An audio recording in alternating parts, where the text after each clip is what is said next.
Простите, что я так долго молчал. Дело в том, что я находился на съемках замечательной с кулинарной точки зрения республики, которая называется Татарстан. И вот эти все продукты, вот этот замечательный кусок мяса, вот эти копчености, сыр, сливочное масло, я все привез из Татарстана. А знаете, что это за мясо? Это не говядина. Это, дорогие друзья, конина. Пожалуй, что лучшее мясо из тех, что выращивают в Татарстане. Разумеется, это не рабочая скотина. Разумеется, это не ездовые, дорогущие лошади. Нет, это специальная порода лошадей, которые выращивают именно на откорм. Я попробовал в Татарстане несколько народных блюд с кониной и пришел в восхищение. Это очень, очень вкусно. Вот эта толстая пленка, которая покрывала кусок мяса, фактически чистый коллаген. Идеальный продукт для получения бульона. Да, бульон нам сегодня тоже пригодится. Дело в том, что я хочу приготовить, буквально в смысле слова, ресторанное блюдо, к которому, разумеется, полагается соус. Вот с соуса-то мы и начнем. Здесь совсем небольшая косточка, это тоже в бульон. Вот здесь проходит жир, который покрывал ребро. О, это замечательный жир. Козы, вы знаете, что такое козы, да? Колбаса из конины, популярная в Казахстане, в Узбекистане и в том числе в Татарстане.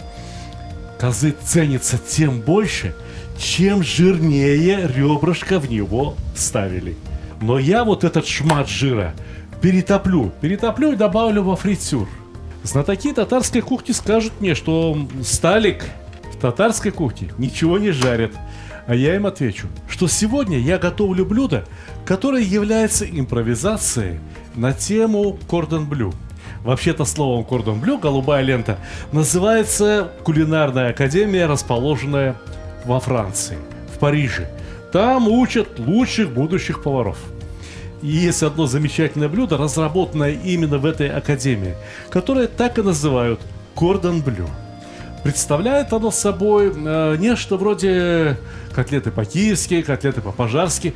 Но вы понимаете, котлета с очень вкусной начинкой. О котлете мы с вами поговорим немного попозже, а сейчас можно заняться соусом. Понадобится небольшой, но глубокий противень. В этот противень я уложу все те мясные части, которые пойдут на соус. Вот это все, это... Все те жилки и вся та обрезь, что обычно идет в традиционные бульоны. Только для данного соуса бульон будет готовиться не белый, не желтый. Вы, пожалуйста, в интернете разузнайте, что такое белый и что такое желтый бульон. А сегодня мы будем готовить соус на основе красного бульона. Так вот, красный бульон пойдет еще и немного лука. Я оставляю лук очень крупными кусками. В этот соус пойдет еще и морковь. Морковь, разумеется, мытая, чистить ее не обязательно. Потому что вы сейчас увидите, что будет происходить с этими продуктами. И потом согласитесь со мной полностью. Можно добавить и пару помидорок. Их точно так же режем на 4 части. Примерно полголовки чеснока.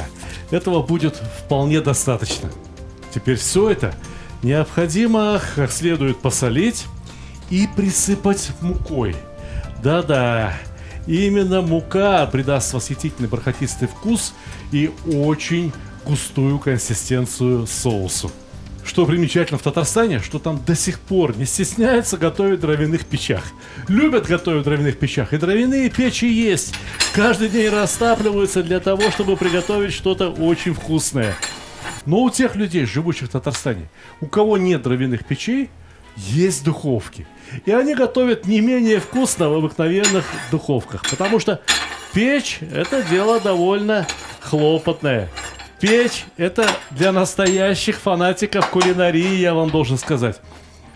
Именно в печь, либо в духовку ставим вот эту заготовку под бульон. Овощи, немного обрези, косточки, небольшие кусочки мяса, пересыпанные мукой и солью. Отправляем в духовку до тех пор, пока вот это все не покраснеет. Вот теперь, пожалуй, что можно заняться мясом. Все довольно непросто. Надо взять острый, хорошо наточенный нож и нарезать вот этот шмат мяса на тонкие пластинки. Ну, толщиной примерно в полсантиметра.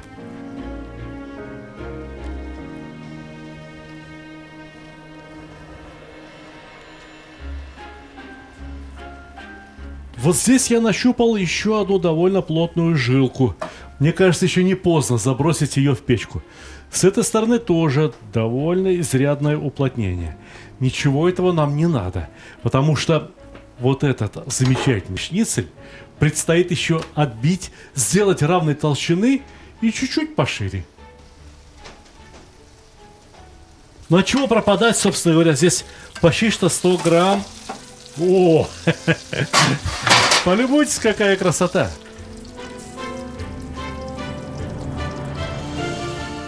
Но как бы красиво это ни выглядело, запекаться этому предстоит еще минут 40 как минимум, потому что должны запечься не только куски мяса, должны запечься еще и овощи.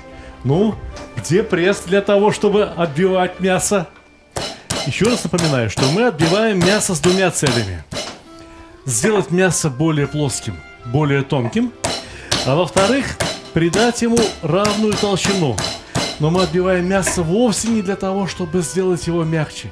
Нет, конина и без того очень нежное, очень мягкое мясо. А какое душистое, какое ароматное. Вы бы знали.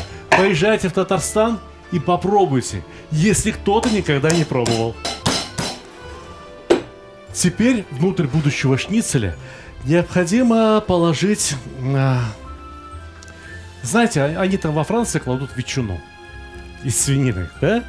Можно положить хамон, можно положить пармскую ветчину. Но все это практически неприемлемо, если мы говорим о мусульманской части татарской кухни. Дело в том, что в Татарстане проживают и христиане тоже. Но у нас должен быть мир и никаких разногласий. Поэтому я беру тонюсенький кусочек копченого сала. Если вы думаете, что это свиное сало, нет. Это конское сало. А точнее, грива коня, которая бывает необыкновенно вкусна в копченом виде.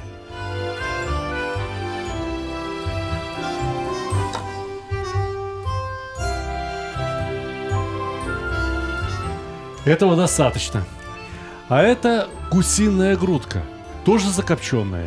Ее тоже необходимо нарезать точно такими же ломтиками.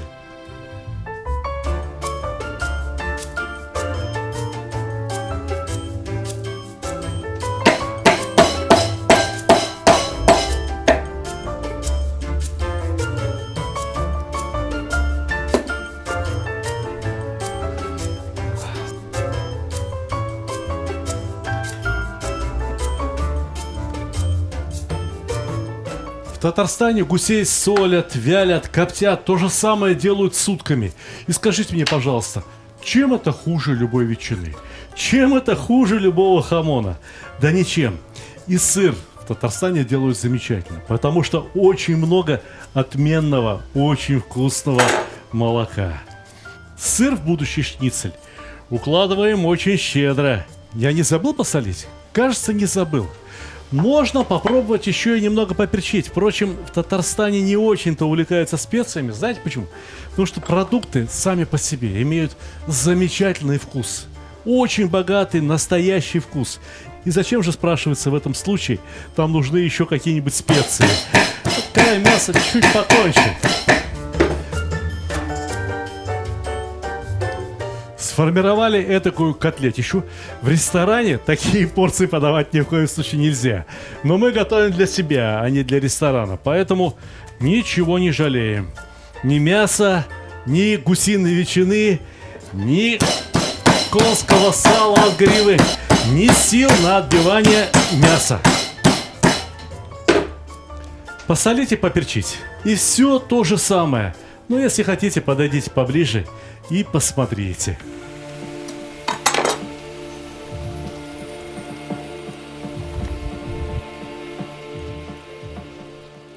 Аккуратно, очень аккуратно сворачиваем все в рулет.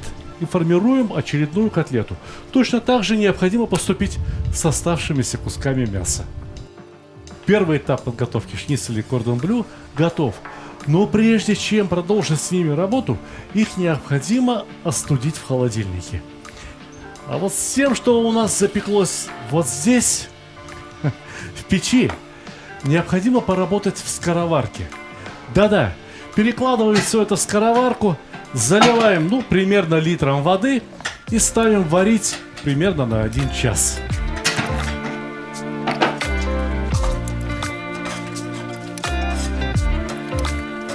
Хорошие повара не смывают припёр с такой посуды. Они растворяют его в воде и этой самой водой и заливают будущий красный бульон, основу для красного соуса. В общем, с кониной, с вяленой гусиной грудкой, с сыром все понятно. А что на гарнир к этому замечательному шницелю? Вы знаете, как в Татарстане любят картошку. Почему бы из этой замечательной картошки при наличии вот такого хорошего сливочного масла, тоже прямо на рынке купил, у бабушки, молоко, яйца, почему бы из всего этого не сделать самое лучшее картофельное пюре? Приготовьтесь удивляться, я ручаюсь, никто из вас такого не видел никогда. Но все когда-то в детстве пекли картошку в золе. Она получалась неимоверно вкусной. Вы понимаете почему? Если вы считаете, что только потому, что в молоде она пахла костром, вот этими угольками, нет, это не так. Я объясню, что происходило с той картошкой, которую мы запекали в золе в угольках. Картошка содержит очень много влаги, воду. Вода – вещество без вкуса, без цвета и без запаха. Зола, будучи довольно гигроскопичной по своей сущности, вытягивала лишнюю влагу из картошки. Вы помните, та картошка даже на вес становилась легче. Но все то, что имеет вкус, оставалось там, на месте, в картошке. Представьте себе, вы завариваете чай, да? И налили либо 2 литра воды, либо налили литр воды. Который чай будет вкуснее? Разумеется, тот, который заварен так, чтобы заварки не жалеть. Я понимаю, что большинство из нас живут в квартирах, да, и даже те, кто живут в собственных домах. Но вот где я здесь себе золу найду? Зато соль. Соль есть практически в каждом доме. Пересыпьте картофель солью. Соль тоже весьма гигроскопична. Она стремится раствориться во влаге. И соль во время запекания... Да-да, я сейчас эту картошку поставлю прямо в печь. Соль будет вытягивать всю лишнюю влагу из картошки. Не беспокойтесь, картошка не пересолится, несмотря на то, что я здесь взял 2,5 килограмма картошки и 5 килограмм соли. И не ругайте меня за расточительность. Эту соль можно использовать, да хоть миллион раз. С ней ничего не случится. Вынули ее из печки, полежала она немножко, снова просохла и снова в работу. Почему бы и нет? С ней можно даже и обед готовить. Картошка-то чистая, мытая. Соль какой была, такую и останется. Пока что очень важно всю картошку аккуратненько засыпать солью. И понесли. Понесли скорее в печь. Знаете, сколько будет запекаться эта картошка? Сначала должна нагреться соль, потом начнет запекаться картошка. Я думаю, что примерно 1-1,5 часа. Ну что, понесли в печь? Вот и все. Пусть стоит, запекается. Это главная хитрость сегодняшнего картофельного пюре. А об остальных тонкостях мы поговорим с вами сразу после коротенькой рекламы. Книга «Таджин», «Кускус» и другие марокканские удовольствия. Знаете, чтобы собрать рецепты для этой книги, я неоднократно летал в Марокко. Летал вместе со своим помощником Абдулой. И мы собрали в этой книге самые удивительные марокканские рецепты. Знаете, что такое марокканская кухня? Ну, во-первых, блюда для этой кухни готовят традиционно в таджинах. Но мы расскажем, чем заменить таджин. Во-вторых, в этой кухне используется много специй.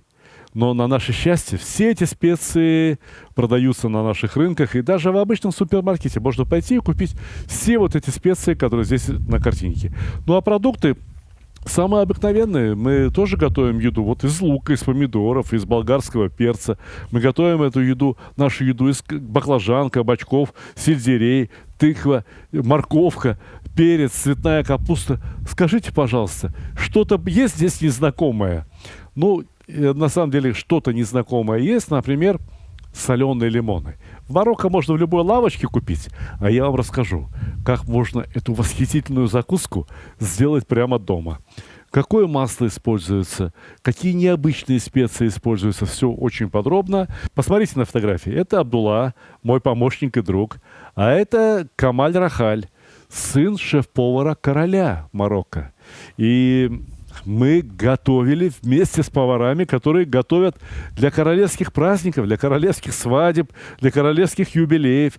Но при этом пошли на улицу и посмотрели, как готовят в таджинах на улице. Вот просто на автобусной остановке. Это ведь тоже очень интересно. Я расскажу вам о марокканских базарах, я расскажу вам о ресторанах, что стоит заказывать в Марокко, а что нет. Мало ли чего, может кто-то соберется поехать в Марокко. Но в целом эта кухня, по моему мнению, является как бы продолжением узбекской либо азербайджанской кухни. Понимаете? Вот вроде бы все то же самое, только вкус немножко другой. Вкус новый, блюда новые. Вот, кстати говоря, та кухня, где готовится еда на королевские праздники. Видите, какая огромная кухня, огромные казаны. Заказать эту и другие мои книги можно в интернет-магазине stalik.ru. Эту книгу можно получить еще и бесплатно, если вы купите 2 другие книги. Подробно об этом рассказано на моем сайте. Там постоянно происходят какие-то акции, скидки. Так что обращайтесь на сайт, вам помогут сделать правильный выбор. А при желании вы можете получить эту книгу еще и с моим автографом. Желаю вам успехов! В перерыве мне пришла в голову замечательная, как мне показалась, идея. Обычно эти вот шницели кордон блю готовят в виде таких плоских котлеток. А почему бы не изготовить их в виде колбасок? Я завернул их в пищевую пленку и посмотрите, получилось просто отлично. Они слегка подморозились и теперь будут хорошо держать форму во время панировки. Однако для начала необходимо взбить яйца.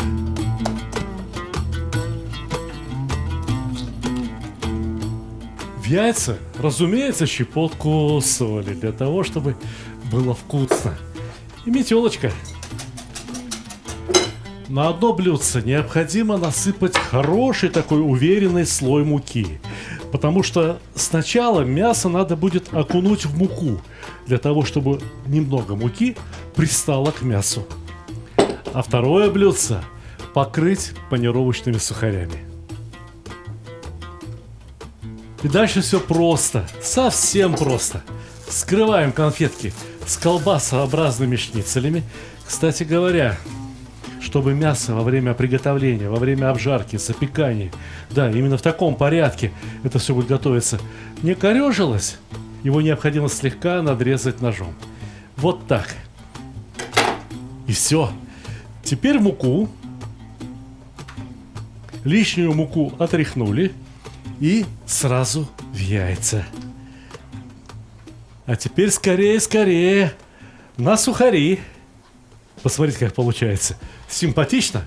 Лично мне нравится. Но этого недостаточно.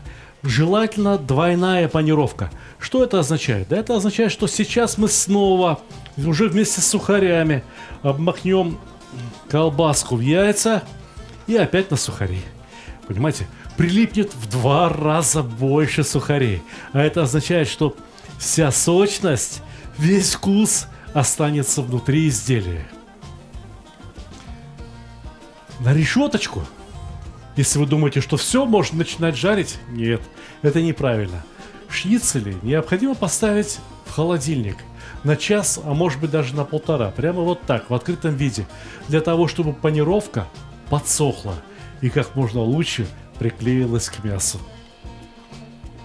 обжаривать шницели следует в хорошо разогретом фритюре.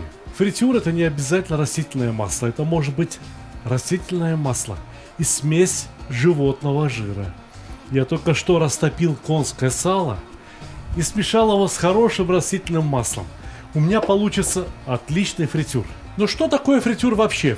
Фритюр это такое количество масла и жира, в котором изделие может плавать и жариться, не прикасаясь дна.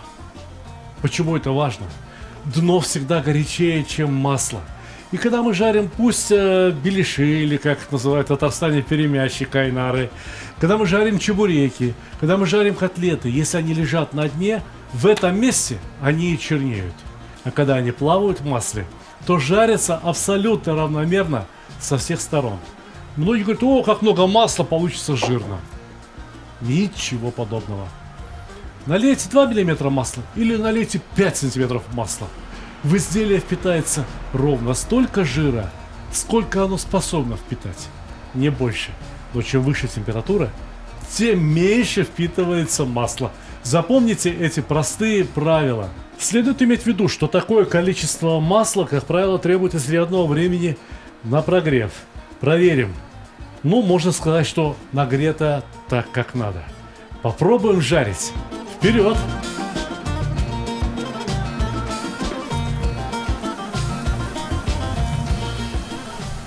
Мы не жарим до готовности. Мы всего лишь навсего обжариваем поверхность до золотистого, румяного, красивого цвета. Необходимо, чтобы шницель приобрел золотисто-красный цвет. Первый готов. И готов замечательно. Прекрасно готов шницель. Сливаем все лишнее масло и перекладываем шницель на бумажку. Ну для чего? Если ездит на нем масло, ну и прекрасно. Пусть оно стечет и впитается в бумажку. Уж если вы так боитесь грамулечку масла. Красиво? Мне самому очень нравится. Я предвижу вопросы. Мне непременно напишут: вот, Сталик, а у нас нет копченого гуся.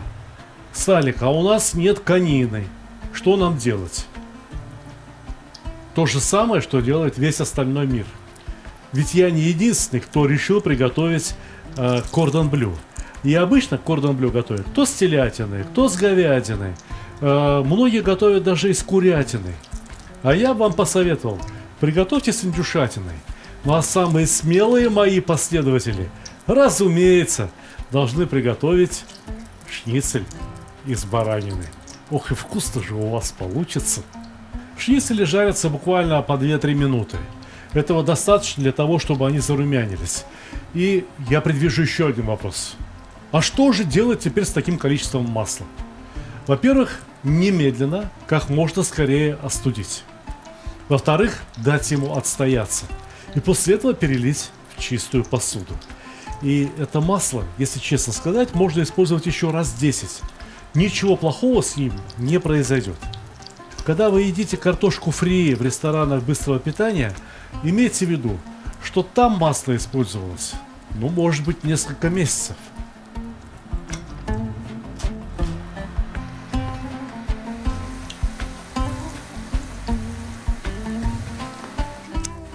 Осторожнее надо опускать. Разумеется, не надо загружать сотейник сразу несколькими шницелями. Каждый шницель у нас весит грамм по 500-600. Это вот эти маленькие дамского размера, но они грамм 300.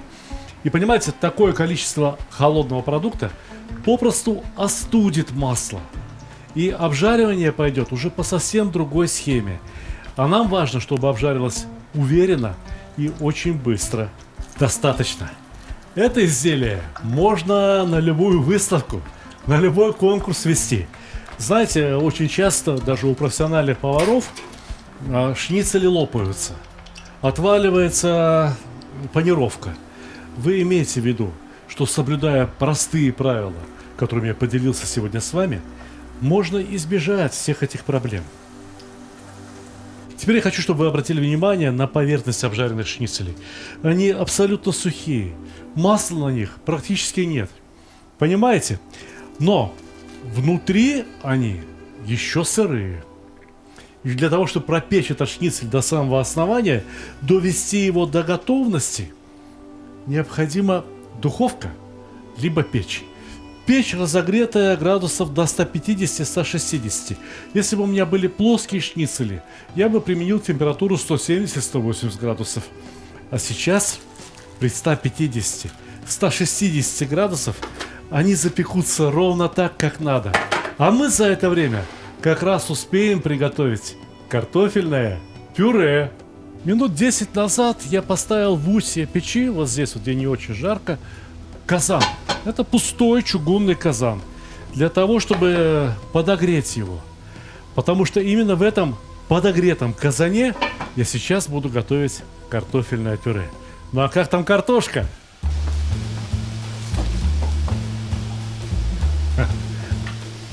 О, слушайте, а пахнет-то она по-детски. Она получилась ровно такой, какой осталась в моих детских воспоминаниях.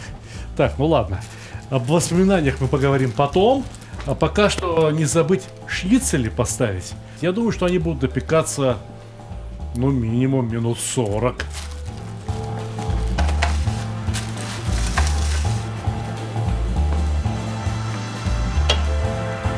Ну, а как же теперь почистить эту картошку?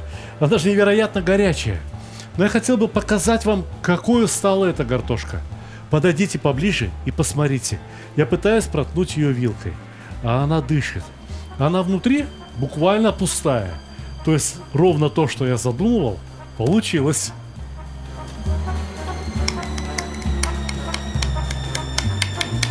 Я не в первый раз готовлю для видеосъемки картофельное пюре. И показывал, что для картофельного пюре лучше варить картошку в мундире, не говоря уже про запекание. И мне каждый раз писали замечания, зачем это надо в мундире, нельзя что ли сразу почистить. А некоторые так и вовсе писали, нарежьте картошку равными кубиками и отварите. Я этого делать не буду. Попробуйте воду, в которой вы варили картошку, нарезанную равными кубиками. Разве она не имеет отчетливый картофельный вкус? Так вот, уж коль скоро вы напитали картофельным вкусом воду, ровно настолько же уменьшился вкус картошки. А у меня она, я не знаю, как будто бы эта картошка выращена где-то на другой планете. Настолько вкусная. Только не подумайте, что из-за соли картошка получится пересоленной. Нет.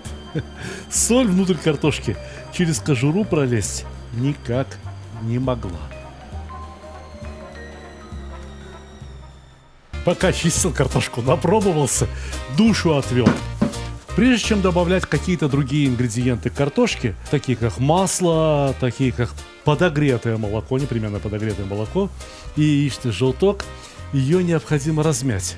Потому что если добавите прямо сейчас молоко, то потом комочки будут выскальзывать из-под толкушки. Кстати говоря, напишите мне в комментариях, какая толкушка вам милее? Вот эта деревянная или вот такая, которая мне досталась по наследству от бабушки к маме, а от мамы ко мне. То есть вот бабушка уже на пенсии была и купила вот такой набор себе. Все из него потерялось, кроме толкушки, которая является буквально незаменимой вещью. Что дает нам метод запекания картошки в соли? Не отваривание в воде, а запекание картошки в соли. Но я уже говорил вам, что, во-первых, вкус неповторимый. Во-вторых, картошка потеряла влагу, и свой собственный вкус картошки за счет этого усилился. Но, в-третьих, сколько влаги потеряла картошка? Здесь было 2,5 килограмма. Надо было взвесить ее после запекания. Я уверен, что осталось, наверное, 1,5 килограмма, ну максимум 700 килограмм. Значит, теперь вместо вот этих 800, либо даже 1000 грамм влаги, воды, картошка способна впитать лишнее молоко. А молоко-то и имеет вкус, понимаете? Чем мы улучшаем вкус картофельного пюре? Маслом, молоком и яичными желтками. Есть такие повара, вот они тоже там ведут какие-то программы в Ютубе, работают, да? И они учат людей плохому. Я не знаю, в каких столовках их научили такой халтуре, но они говорят, не надо лить молоко, а можно налить просто воду, и никто не заметит разницу во вкусе. Но отчасти можно согласиться, что, к сожалению, есть такие люди, которые не заметят разницу во вкусе. А твоя совесть тебе ничего не подсказывает?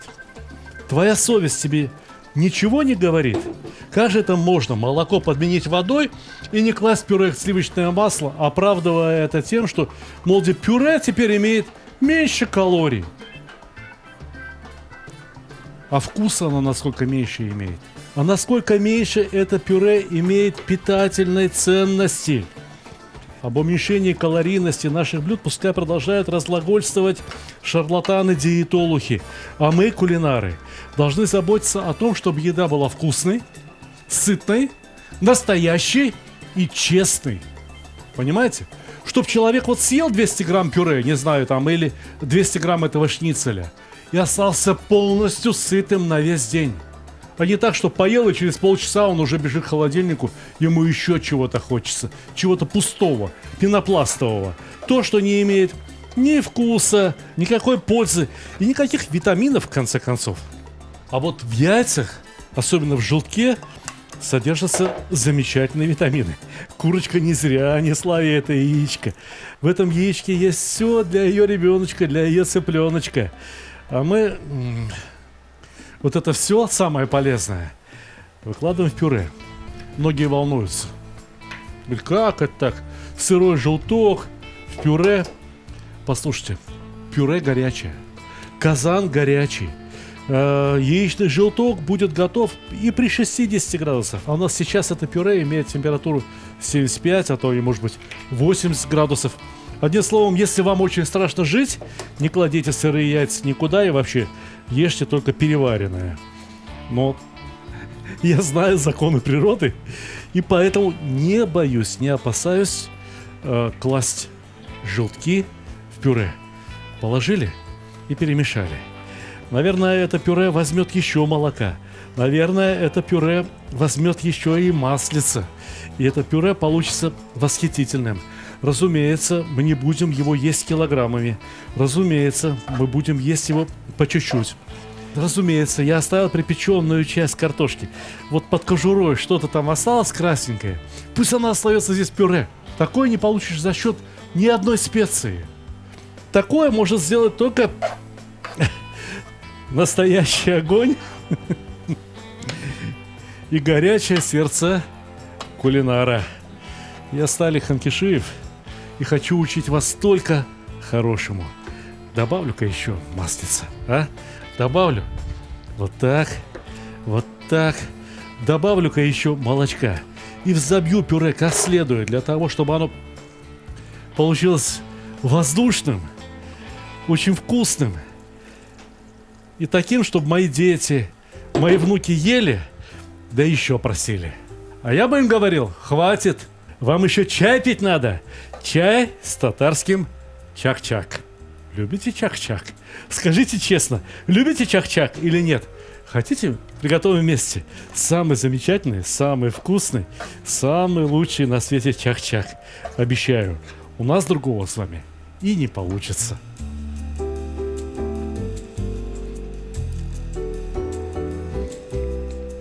Ну вот, что я вам говорил. Соль надо добавлять. Картошка пеклась с солью, а соль надо добавлять. А иначе невкусно. Ну что такое еда без соли, а? Это для кого такая еда? Для тех, кто хочет прожить 200 лет, что ли? Ну покажите мне хоть одного человека, который не ел соль и прожил хотя бы 120 лет. А? Покажите.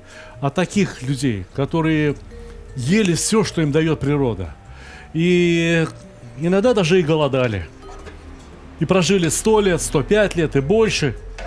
Таких людей сколько угодно. Они не думали про то, что вредно сало, вредно масло, вредно молоко, вредна картошка.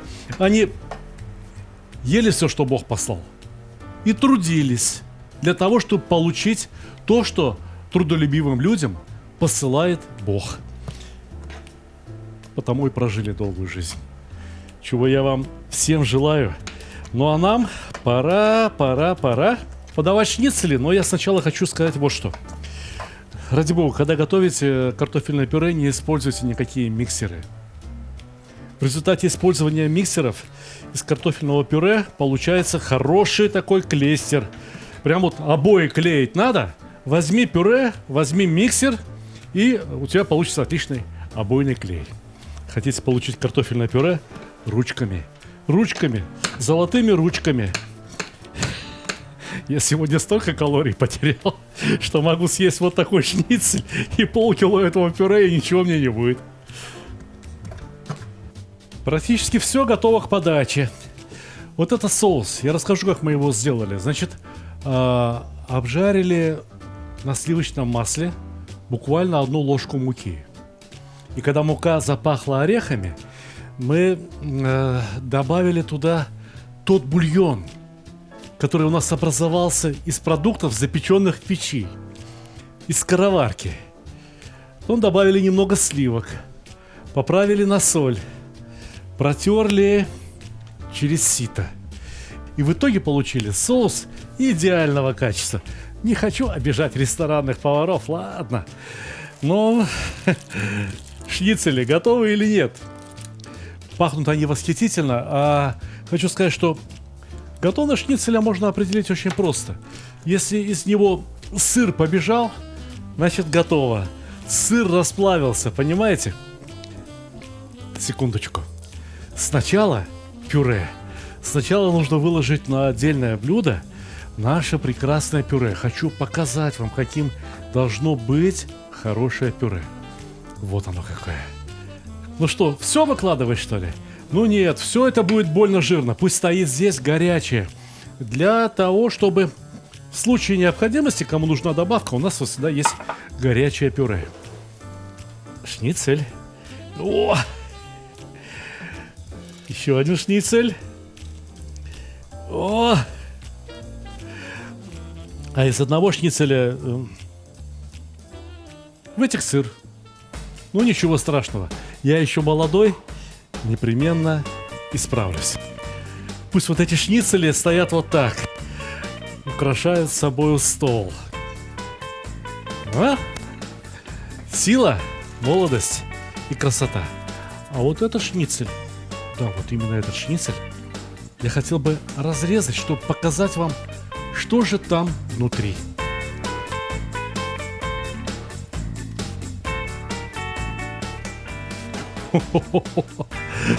Сколько сока внутри! Невероятно! Невероятно! Вот что такое сочность. Ну и теперь моя порция. Вот сюда я положу пюре. Возьму-ка еще ложечку, а? А вот сюда, вот прямо вот сюда, выложу то, что у меня осталось от шницеля. Вот. Красота. И еще я хотел бы снять пробу. Вы мне позволите? Ничего? Можно снять пробу? Но сначала я полью этот кусочек соусом, чтобы было еще сочнее и еще вкуснее. Ну, с Богом. Пока я с вами разговаривал, сыр уже застыл. А когда разрезаешь еще горячий шницель, сыр из него так и течет. Так и течет.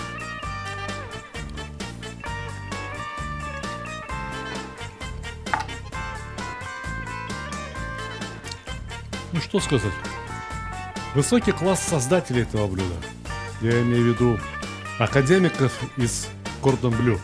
Небольшой опыт и очень вкусные татарские продукты сотворили шедевр. Теперь мне просто так и хочется сказать вам. Дорогие друзья, приятного вам аппетита!